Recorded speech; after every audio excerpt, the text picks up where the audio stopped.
Bon, ça y est, on a fini de préparer le camion.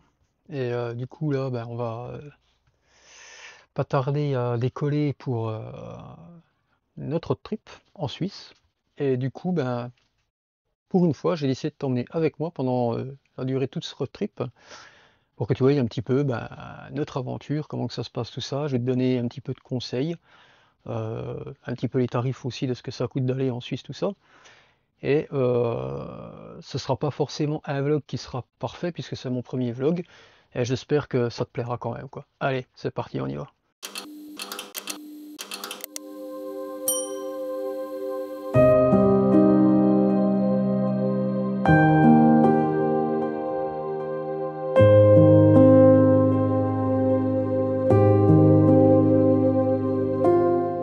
Ouais, c'est parti.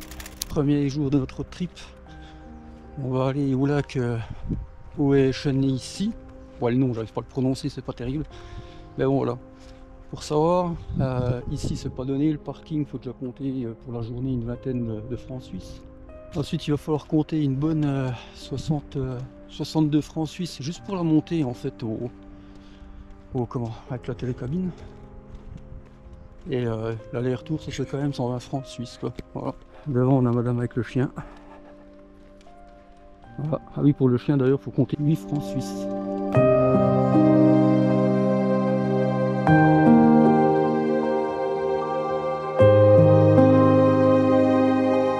Ok, alors on a à peu près un petit quart d'heure de marche pour aller jusqu'au lac. Et après, on va voir si ça vaut vraiment le détour, comme tout le monde le dit, quoi. En tout cas, le paysage est quand même terrible.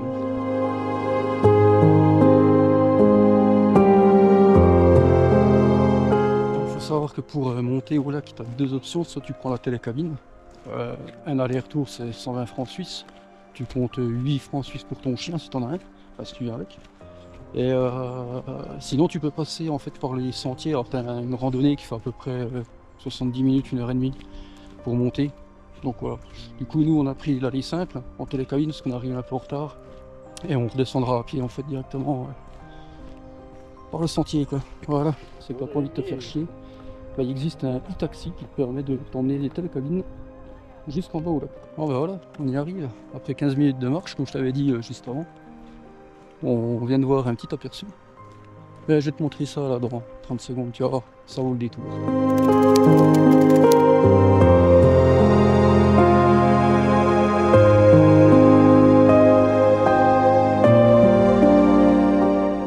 Voilà.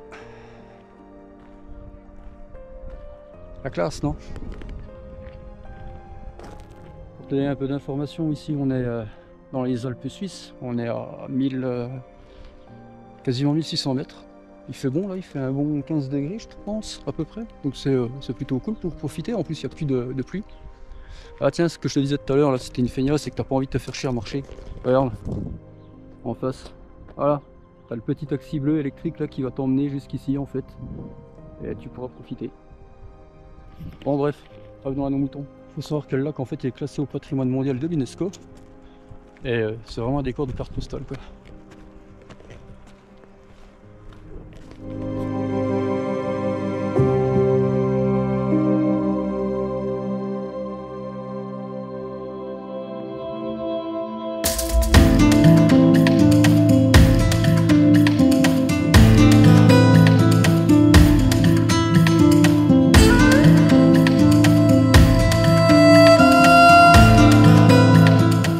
Alors ici au lac c'est plutôt bien, comment dire, bien aménagé puisque ici là t'as des WC, à côté t'as des barbecues, donc ça c'est cool.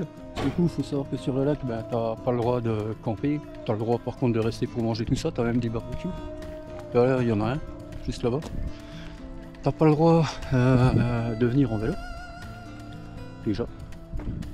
Et aussi t'as pas le droit non plus en fait ben, de faire du drone, c'est totalement interdit. Ici c'est un espace protégé. Donc c'est dommage, ça vaut le coup, mais il faut respecter un minimum. Parce qu'après on a des interdictions de tous les côtés. Donc voilà quoi.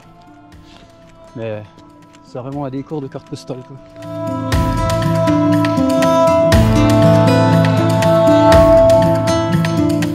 Toutes les positions sont bonnes pour faire des photos du chien quand même. Hein. Quoi? T'as dit quoi? Toutes les positions sont bonnes pour faire des photos du chien.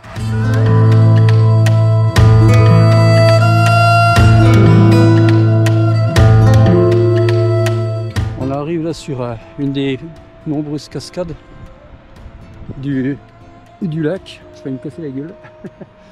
Donc elle est là derrière. Elle est où? Attends, si elle est là. C'est stylé. Et là j'en ai encore une à ma droite là qui est vraiment impressionnante. Je sais pas combien ça fait, mais en tout cas celle-là en face, elle doit bien faire dans les 200 ou 300 mètres de haut. Mais c'est vraiment chouette à voir. Allez, c'est parti, on va taper la descente pour 70 minutes. Et on retourne jusqu'au parking. Retrouver le camion.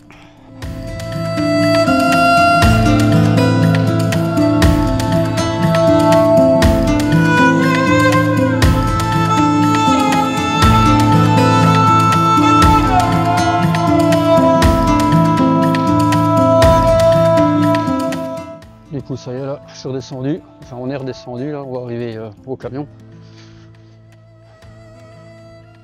On est reparti en fait pour 1h30 de route, on va aller direction Tasque ou Tâche, je crois comme on dit, bref. On va aller se mettre dans un camping et, pour le prochain spot en fait de gros spot. Et là on va pouvoir aller faire un petit peu de drone, donc ça va être cool quoi.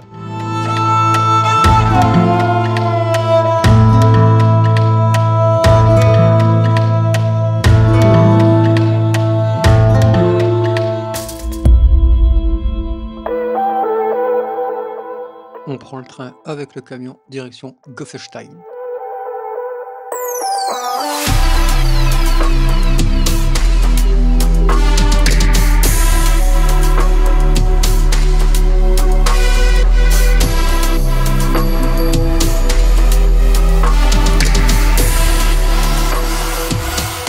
Bon, on vient d'arriver au camping là. Alors, conseil. C'est le camping qui est juste en face du terminal à Tasque. Réservation obligatoire, parce que c'est vraiment l'anarchie. Et sans réservation, ben t'as pas de place. Voilà. Bon, il est 7 h du mat.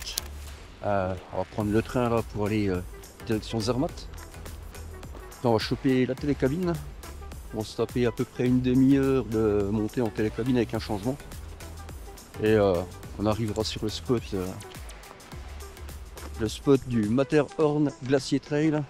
C'est que là on va pouvoir se rapprocher au plus près du Mont Cervin pour aller faire un peu de drone, parce que là-bas c'est autorisé, contrairement à Zermatt où tout est interdit. Donc voilà, ça va être cool. Je t'en dirai un peu plus sur Zermatt après, et tu verras que c'est une ville un peu particulière quoi. Il y a un truc que j'ai oublié de te préciser sur le camping, c'est 61 francs suisses pour 3, donc c'est pour deux adultes plus le chien. Et donc on reste 2 nuits, comme ça on a le temps de visiter Zermatt et puis tout ce qu'on veut faire sur le secteur quoi. Voilà. Direction le terminal, on va prendre le train.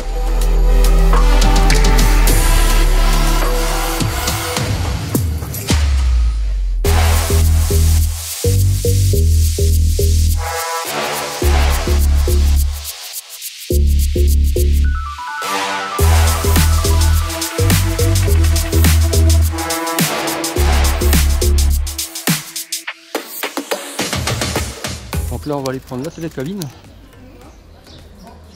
et pour la petite histoire, Zermatt c'est une ville donc sans voiture, hein, sans véhicule thermique, tu auras que des calèches pour te déplacer dans la ville et les petits bus électriques. Donc ici l'air est vraiment pur, ça c'est cool. Et puis voilà quoi. On fera un petit tour après dans Zermatt histoire de visiter, mais là on va aller rejoindre notre télécabine.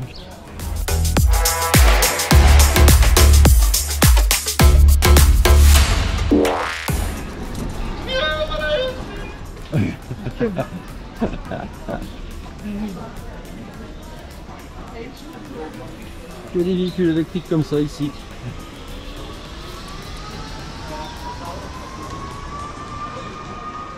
Bon, est-ce qu'on sent vraiment une différence dans une ville avec des véhicules thermiques et des véhicules sans... Enfin des voitures sans... Enfin une ville sans voiture thermique. Je sais pas.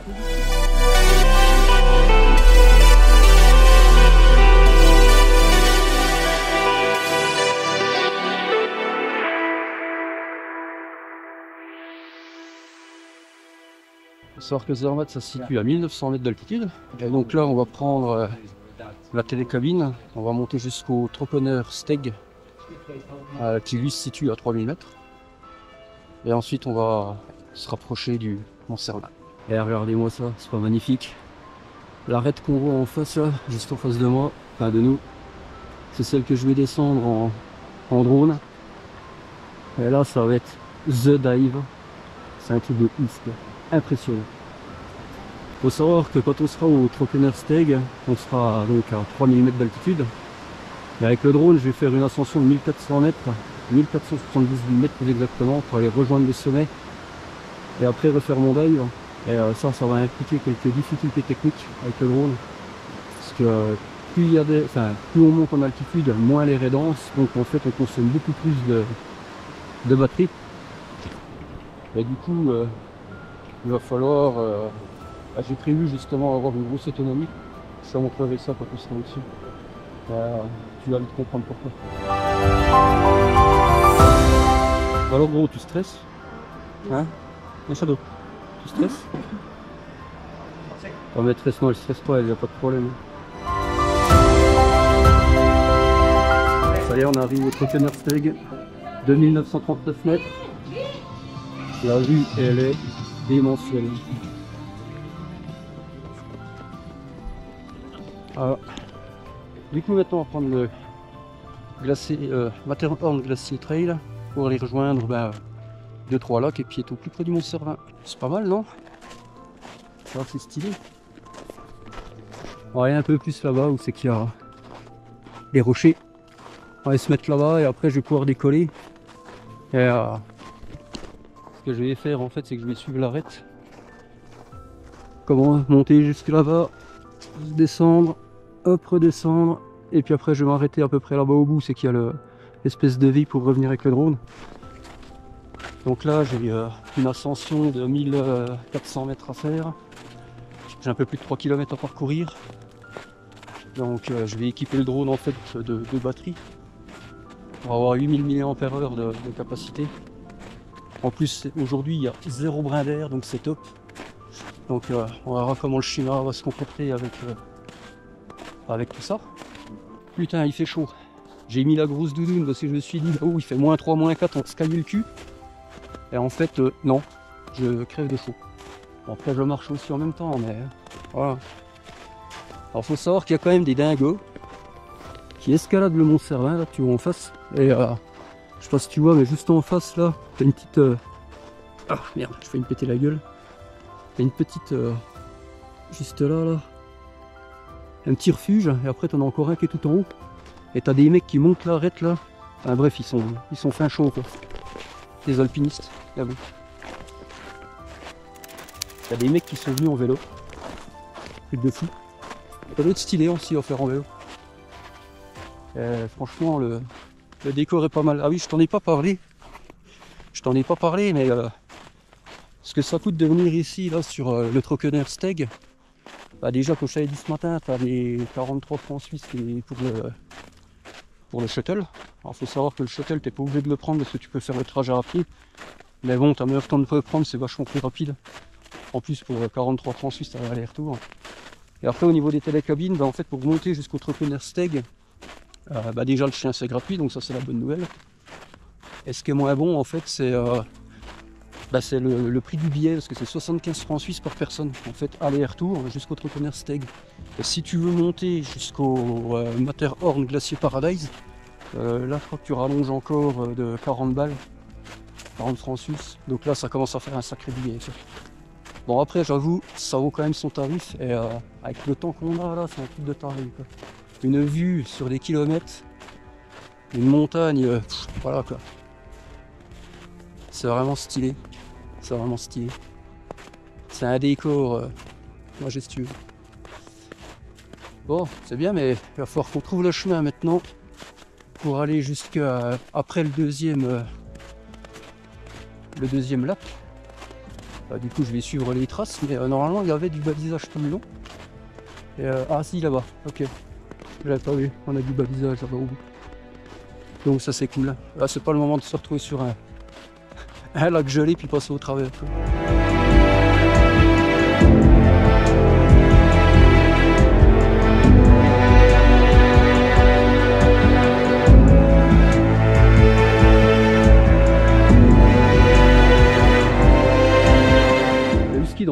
grandeur. Voilà. Le whisky à la mèche, c'est une grande histoire d'amour.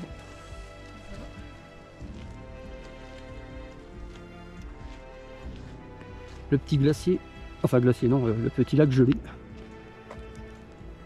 Franchement c'est chouette. Du coup le tracé c'est assez simple. Enfin il faut que ce soit en été bien sûr que tu puisses voir. Mais sur le tracé tu as tous les repérages comme ça blanc et rouge.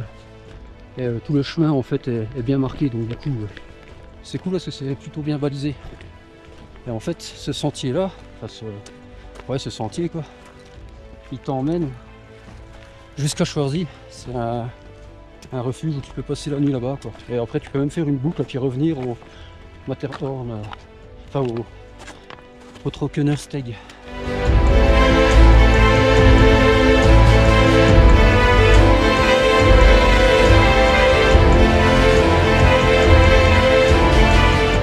Putain, j'ai les poumons là, ils sont en train de morfler. C'est la première fois que je monte à 3000 mètres. Et comme il y a moins d'oxygène, tes poumons sont pas habitués. Du coup, il y a un petit air d'acclimatation, on va dire. Et puis voilà quoi. Bon, ça y est, je suis arrivé sur le spot. Ah, je suis essoufflé, j'en peux plus, je suis au bout de ma vie. Ah, ça vaut le détour, honnêtement. Pour te faire le topo, on va partir droit là en face, où c'est qu'il y a le gros V. On va monter jusqu'au refuge. On va attaquer l'ascension, 4437 mètres, 78 mètres pardon. Et après le gros dive de ma vie, on redescend tout jusqu'au bout là-bas et après je reviens par là et on se pose. Bon, du coup pour ce vol j'ai pris deux lithium-ion 4000 mAh. Je vais le mettre en parallèle, ce qui fait que j'aurai 8000 mAh de capacité. Théoriquement avec une de 4000 il y a assez, parce qu'il n'y a pas de vent, il n'y a rien, donc là, les conditions sont plutôt au top. Mais sachant que j'ai déjà eu des problèmes avec des batteries, je préfère mettre deux batteries comme ça au moins j'assure le coup. Et ça me ferait chier de perdre une GoPro, deux batteries et un drone, encore une fois quoi. Voilà. Je ne vais pas rééditer le scénario de l'île de la Réunion, donc là on prend des précautions quoi. Allez, on prépare et on décolle.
Bon bah moi et mon éternel chance, j'ai encore eu un problème. Hein.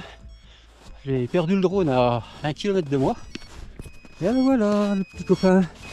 Espèce de vilain. Ouais, on rentre au bercail. Du coup, ça y est, j'ai été récupérer le drone. Il était à 1 km de moi. Et bien sûr, c'était en full descente. Avec de la neige. Comme ça, j'ai dû descendre au moins 200 mètres. Donc là, je suis en train de tout remonter. Et c'est pas la fiesta. Là, on fait avec. Ah, bien belle, on a récupéré le drone.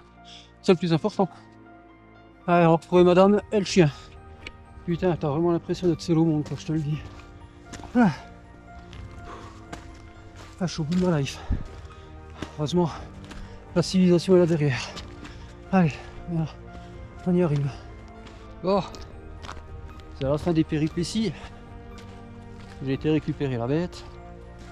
Du coup, maintenant, on va rentrer. En plus, ça commence, je sais pas si tu vois là, commence à y avoir un espèce de petit brouillard qui est en train de se mettre en place. Donc, c'est un peu casse-couille.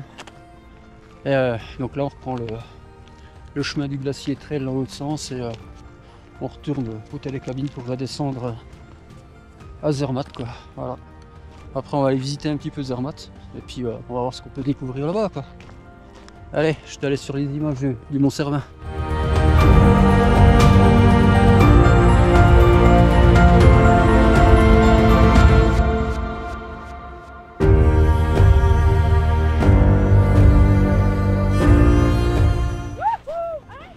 Non mais lol. Du chien de traîneau sur le cul. C'est n'importe quoi. Ce qui devait arriver est arrivé. Dommage, j'ai pas eu le temps de le filmer. Eh oui, c'est ça, tu t'es enfoncé dans la neige. Oh putain, tu veux un ballon ou bien? C'est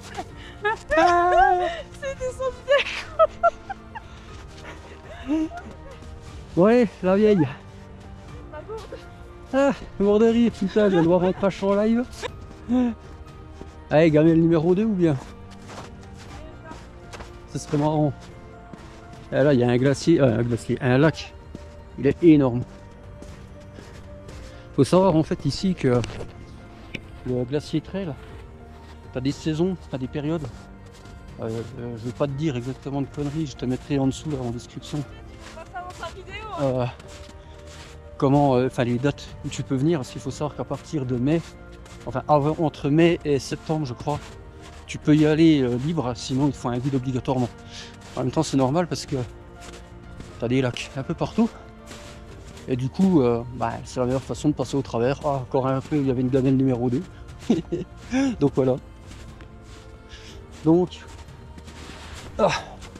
sache que ouais, si tu veux te balader ici, il faut vraiment bien regarder les saisons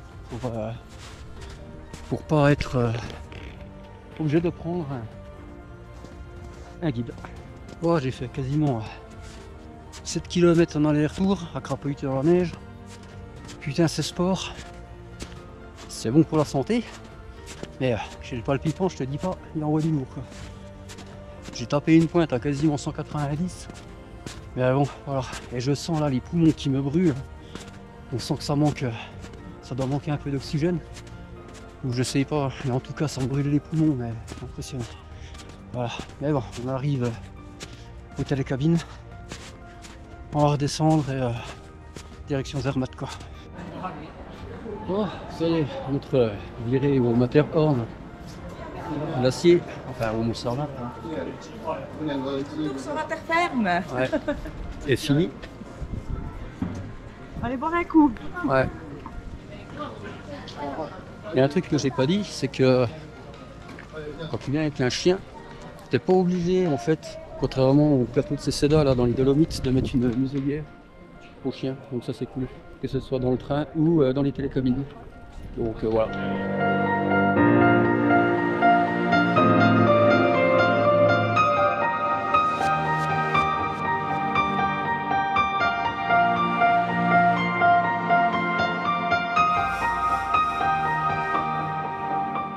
On s'est arrêté dans un petit bar là pour boire un coup. On a pris une petite bière en 25 centilitres et puis un iced tea. Et le prix c'est correct. Je m'attendais à bien plus cher que ça, sachant qu'on est à Zermatt, que c'est assez huppé, que t'es en Suisse. Et du coup ça a coûté 7,60 €. Donc ça va. Par contre j'ai pas trop regardé les prix pour la restauration. Je pense que ça doit quand même assez élevé au niveau des prix, puisque on est quand même en Suisse et c'est relativement cher. Mais je vais quand même essayer de voir si je vois une carte qu'il y a quelque part, enfin une carte de restaurant quelque part, et puis on pourra voir ce que ça donne. Clairement on voit ici que le mode de vie est complètement réinventé, puisque tout le monde se balade en fait avec des vélos électriques, des trottinettes, sachant qu'il n'y a pas de véhicule thermique dans la ville. Et à la limite c'est pas plus mal, puisque on se réhabitue, quoi. Voilà. Je suis pas forcément écolo, mais c'est calme en fait, c'est paisible. Bon, on peut se mentir, c'était une aventure qui était assez épique. En plus je suis tout rouge, j'ai cramé, mais laisse tomber. Ça c'est pas une bonne nouvelle. Mais ouais, ça valait le détour d'ailleurs. Franchement c'est un spot que je te conseille d'aller au Mont Cervin, tout ça. Après tu peux monter encore plus haut jusqu'au Trockennersteg, jusqu'au Matterhorn Glacier Paradise. Là tu pourras aller monter quasiment 4000 mètres. Avec une vue a priori qui est démentielle, mais bon, voilà. Enfin, ça a été une grosse aventure aujourd'hui. Et là, il va falloir qu'on se repose un peu parce que demain, de nouveau de la route et on va sur un nouveau spot. Je reviens juste sur un point là par rapport aux 3000 mètres. C'est une petite précision concernant le taux d'oxygène. En fait, moi j'avais les poumons qui me brûlaient un petit peu. Ce qu'il faut savoir que quand tu es à 3000 mètres, en fait, tu n'as que 69% d'oxygène dans l'air par rapport au niveau de la mer. Donc du coup, tu te fatigues plus vite, tu as le palpitant qui tape plus fort, mais tu es moins oxygéné, quoi. Donc tu te fatigues beaucoup plus vite. Donc voilà, c'est un truc qu'il faut prendre en compte aussi quand tu vas te balader dans des spots comme ça, parce que si tu as l'habitude de faire de la rando 15 bornes à 300 mètres d'altitude, tu feras pas 15 bornes à 3000 mètres d'altitude sans préparation. C'est pour ça que l'acclimatation peut être essentielle dans ces cas-là. Voilà, c'était juste une petite parenthèse par rapport à ça. Allez.